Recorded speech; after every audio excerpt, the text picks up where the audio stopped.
Chapter 5 Mamasura as a tyrant. Om Shri Ganeshaya Namaha. Kashyapa continued the narration of the legend to Diti. The angry Devas attacked the Daityas. Both armies engaged in a fierce battle. A cloud of dust rose, making it difficult to distinguish between friend and foe. The agitated soldiers would attack whoever was in sight. The soldiers, intoxicated by battle, fought bitterly for a day. Rivers of blood flowed on the battlefield. When the dust settled in the rivers and visibility improved, the previously confused warring men fought with more clarity. The Daitya army viciously attacked the army of the Devas. The injured army of Devas fled the battlefield. The Daitya army rejoiced. The armies of Vishwaksena and Bhairava marched to the battlefield. They were accompanied by Aditya, the furious Kali and other Shaktis. They attacked the Daityas from all sides and caused serious damage. The Daitya soldiers fled wherever they saw a path to escape. The ministers of Mamasura were enraged. They sent more battalions to the battlefield that fought with renewed enthusiasm. The Bhairavas were flustered, yet they continued to fight the Daityas. The Daitya chiefs and the Devas fought bitterly for a whole day, at the end of which both armies were equally poised. Thereafter, some of the Daitya leaders fell unconscious. Seeing them fall, frightened soldiers fled in different directions. This prompted the two sons of Mamasura to take the blessings of their father and march onto the battlefield. In the meanwhile, Shukracharya healed the injured Daityas, who returned to the battlefield and with renewed vigor fought with the Devas. The sons of Mamasura, Dharma and Adharma, vehemently attacked with their weapons and extraordinary astras. The soldiers of the Devas began to fall unconscious. The Deva army could not cope up with the onslaught of the astras released by both the sons. The Devas scattered and fled the battlefield in fear. An enraged Shiva mounted his vehicle, the bull Nandi, and marched onto the battlefield. Jagadamba, Surya, and Vishnu followed. Another intense round of spine-chilling fighting ensued. It is impossible to describe this Brahmand-shattering battle. Adharma fought Vishnu, while Dharma fought Shankara. Kalajit fought Surya, and the mighty Preta fought Shakti. Kapala challenged Kalarudra, while Dharmagna fought Kali. All of them attacked with fatal weapons and astras. This intense battle raged for a day. Kali killed Dharmagna, Kalapa with his trident injured by Kalarudra, who fell unconscious. Shakti killed Preta with a sword. Dharma, injured by the trident of Shankara, became unconscious. Vishnu attacked Adharma with his chakra. He fell unconscious.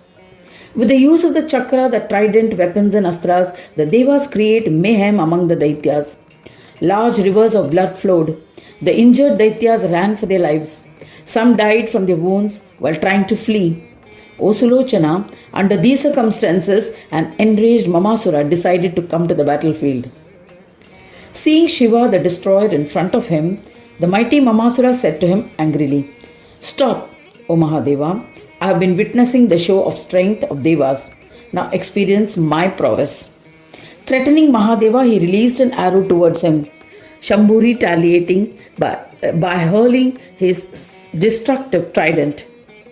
When it hit Mamasura, it was rendered ineffective.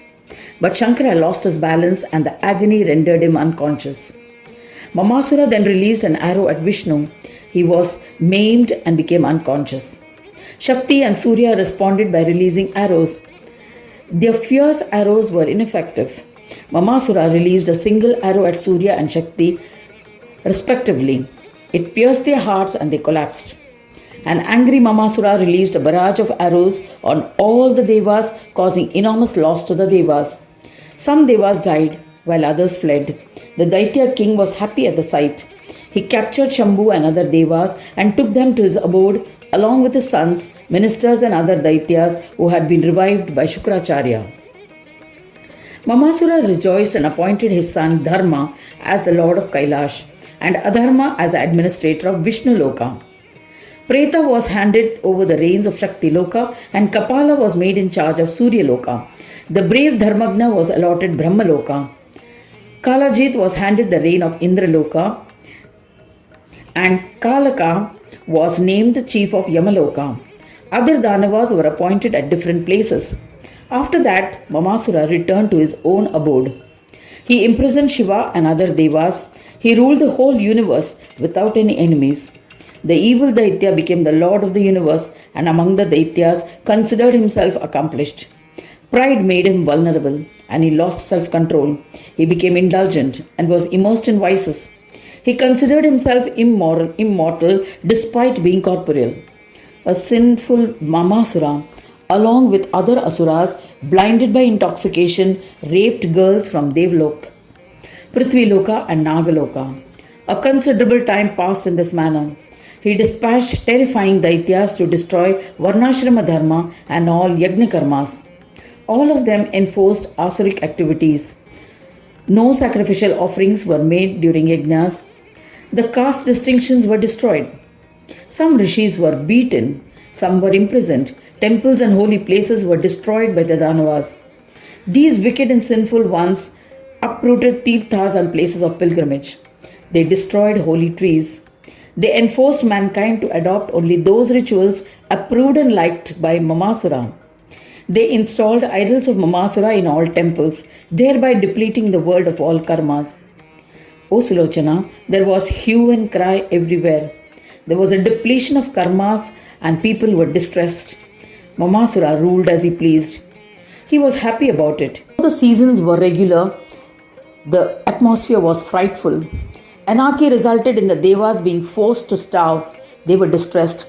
Thus ends the 5th chapter titled Mamasura as a Tyrant in the 7th Khanda of the Purana Upanishad, Srimad Mudgal Puran, describing the legends of Vignaraja, dedicated to Sri Gajanana. End of chapter 5.